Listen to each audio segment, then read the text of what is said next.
ओम शांति।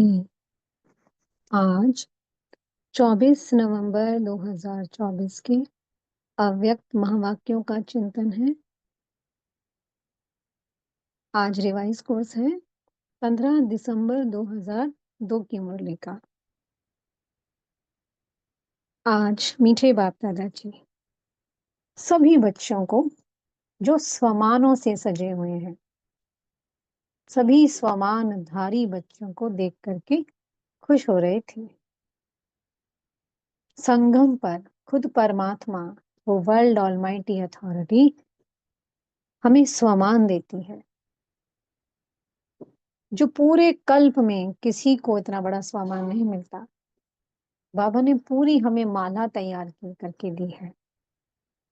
बाबा कहते हैं कितना बड़ा स्वमान है। खुद वो परमात्मा आपको स्वमानों से सजाता है, आपका श्रृंगार करता है।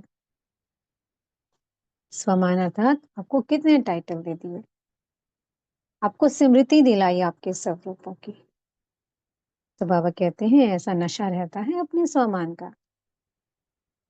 इस सृष्टि के रचयिता ने, इस सृष्टि के मालिक ने, उस भगवान ने मुझे स्वमानों से सजाया है। तो ऐसा नशा है, कितना समय रहता है और कितनी हमारे स्वमान की स्मृति हमें रहती है कि बाबा ने मुझे कौन सा स्वमान दिया।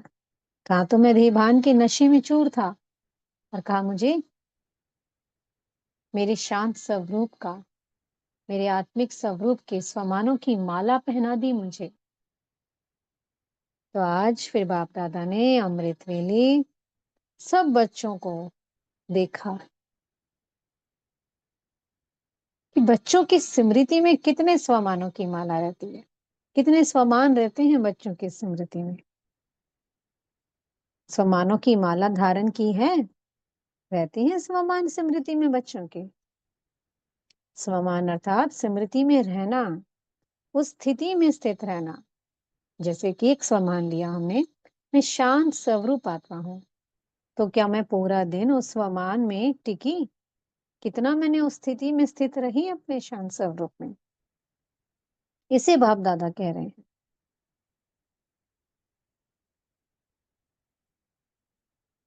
तो बाबा ने कहा कि ये स्थिति कहाँ तक रहती है, कितना निश्चय रहता है स्वमान का, और कितना ये रूहानी नशा रहता है।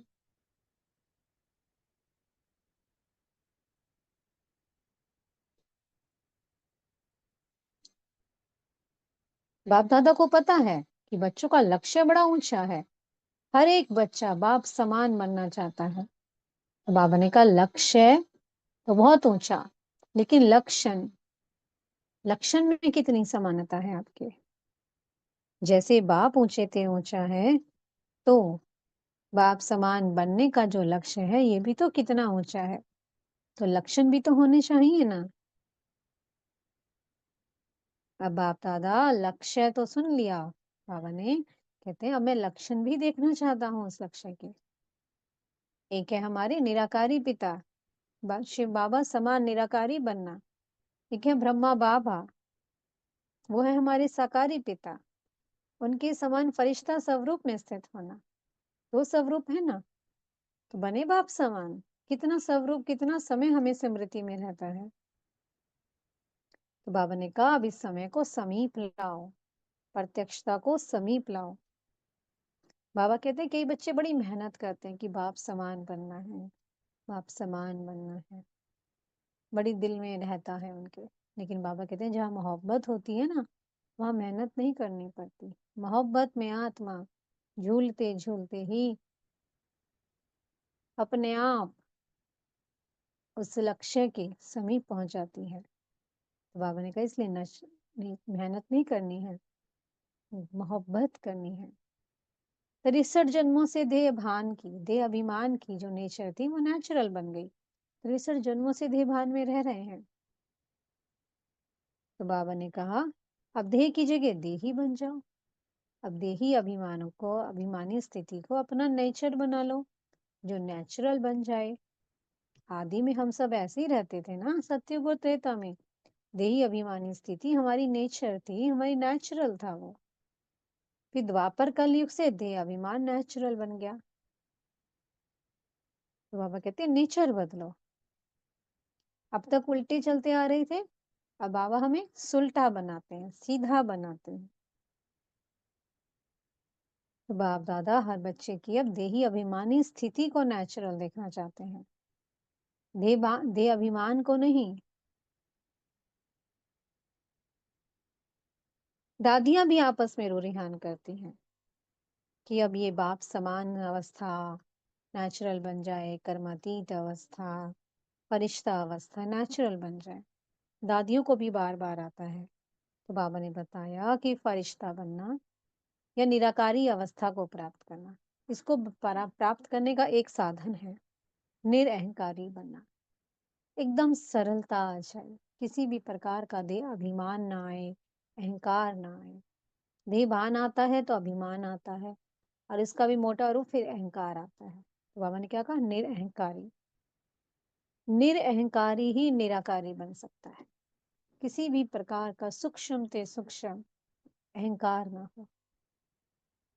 इसलिए तो ब्रह्मा बाप ने लास्ट में क्या कहा, निराकारी सो निरअहंकारी। निराकारी बनने की स्थिति का आधार है निरअहंकारी बनना, यही साधन है।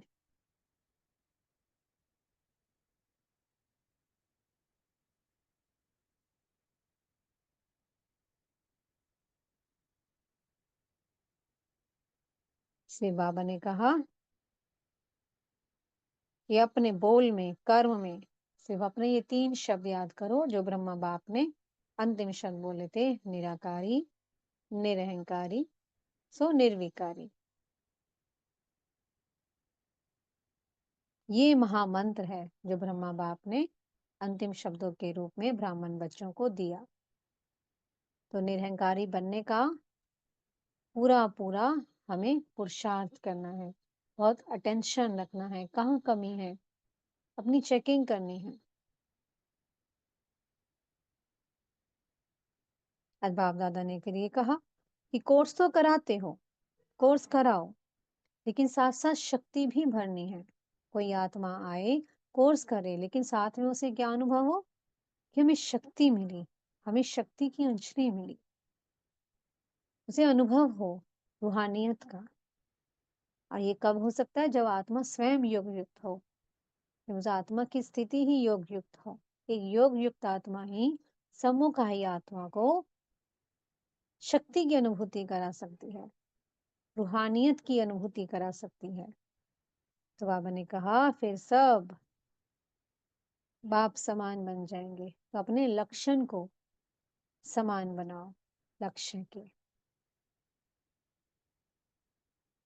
आज बाप दादा ने टीचर से क्या कहा कि टीचर्स ने बाप दादा की आश है जो बाप समान बनने की, निराकारी अवस्था, निरंकारी फरिश्ता अवस्था को प्राप्त करने की, उन्होंने बहुत अच्छा संकल्प किया है। लेकिन बाबा ने कहा वारिस बनाना है, माइक लेकर के आओ, तभी तो प्रत्यक्षता का आवाज फैलेगा ना, जब माइक तैयार होंगी।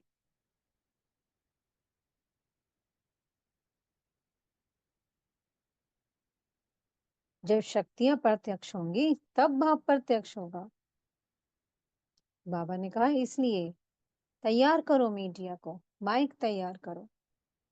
आप तो कहती हो, साथ साथ आपके संबंध संपर्क में आने वाली आत्माएं कहें कि हाँ बाप आ गया है, शक्तियां आ गई हैं। फिर बाबा ने कहा मधुबन से नगाड़ा बजेगा। कहाँ से बजेगा, दिल्ली से, मधुबन से नहीं, हर एक कोने से नगाड़ा बजेगा। सभी सेवा का पाठ बजा रहे हैं। बाबा ने कहा सिर्फ कर्मणा सेवा नहीं करनी है, मनसा वाचा कर्मणा, तीनों सेवाएं कर रहे हैं। मधुबन वालों की बहुत तारीफ की बाप दादा ने। बाबा ने कहा मधुबन से भी प्यार है, टीचर्स से भी प्यार है, मीठी मीठी माताओं से भी बाप दादा को प्यार है, पांडवों से भी प्यार है। पांडव और शक्तियों का तो कंबाइंड स्वरूप है, कौन सा, चतुर्भुज विष्णु का। पांडव अर्थात नारायण, लक्ष्मी अर्थात शक्ति। तो बाबा ने कहा इसलिए पांडवों के बिना भी गति नहीं है। अपने विष्णु चतुर्भुज स्वरूप को याद करो। कि बाप दादा जो रूहानी एक्सरसाइज देते हैं, बाबा ने मैं पिछली बार भी दी थी। बाबा कई बार से रूहानी एक्सरसाइज देते हैं, हमें अव्यक्त मुरली में विशेष तौर पे देते हैं। अभी अभी निराकारी बन जाओ और अभी अभी फरिश्ता बन जाओ। कितनी बार ये प्रैक्टिस करते हो। सबको अपना सच्चा सच्चा पोता मेल बताना है सबको बाबा को। कितनी बार ये एक्सरसाइज होती है आपकी। अभी अभी निराकारी बने, सेकंड में फरिश्ता बन जाओ, सेकंड में देह में आ जाओ। फिर अपनी मालिक पने की सीट पर बैठ जाओ कि मैं आत्मा इन कर्मेंद्रियों के द्वारा कर्म करा रही हूँ। परम धाम में जाकर के बैठ जाओ, सूक्ष्म वदन में जाकर बैठ जाओ अपने फरिश्ते स्वरूप में। तो बाबा ने कहा ये एक्सरसाइज एक नेचुरल अभ्यास बन जाए। अभी तो हम याद दिलाते हैं बुद्धि के द्वारा कि हाँ हमें एक्सरसाइज करनी है। बुद्धि के द्वारा हमें याद दिलाना ना पड़े, जैसे हमारी कर्मेंद्रियां अपने आप कार्य करती हैं, तो ये एक्सरसाइज हमारी अपने आप होने लग जाए, ऐसा हमें अभ्यास करना है।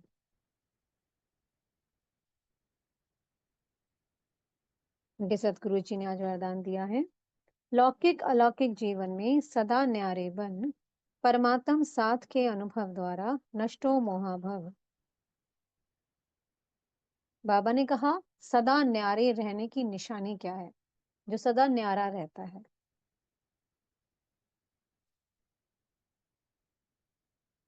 प्रभु प्यार, परमात्म प्यार, परमात्म प्यार की अनुभूति। जितना परमात्मा से प्यार होता है, उसके साथ रहते हैं, उतना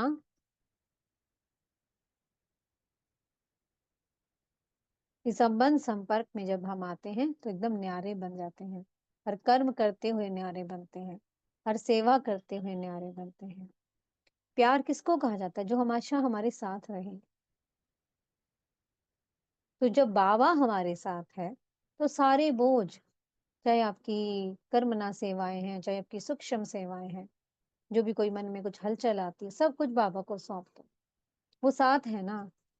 वो हमें बोझा देने नहीं आया है, वो हमें हल्का करने आया है। बोझा तो 63 जन्मों से हमने ले रखा था, तो बाबा ने कहा सब कुछ मुझे दे दो। देगा कौन? जो बाबा को साथ रहने का, जिसे निश्चय होगा कि बाबा हमेशा मेरे साथ है। जो बाबा को हमेशा अपने साथ रखता है, वो सब बोझ बाबा को दे दे। बाबा ने खुद कहा है सब बोझ मुझे दे दो। सदा बाबा के साथ रहो, सदा, कभी कभी नहीं, सदा बाबा साथ है। इसलिए फिर हम चाहे लौकिक जीवन में रह रहे हैं, चाहे हम अपने इस ब्राह्मण जीवन में हैं, इस लौकिक जीवन, सब में हम न्यारे रहें और सदा बस बाबा के प्यारे बनकर रहें। और ये तभी होता है जब हम उसके साथ कंबाइंड रूप में रहते हैं, सदा उसको अपने साथ रखते हैं और हर सेवा उसको अर्पण करके चलते हैं। स्लोगन है, विकारों रूपी सांपों को अपनी शैया बना दो, तो सहज योगी बन जाएंगे। ओम शांति। बहुत बहुत शुक्रिया प्यारे प्यारे हमारे मीठे मीठे बाप दादा जी का। ओम शांति।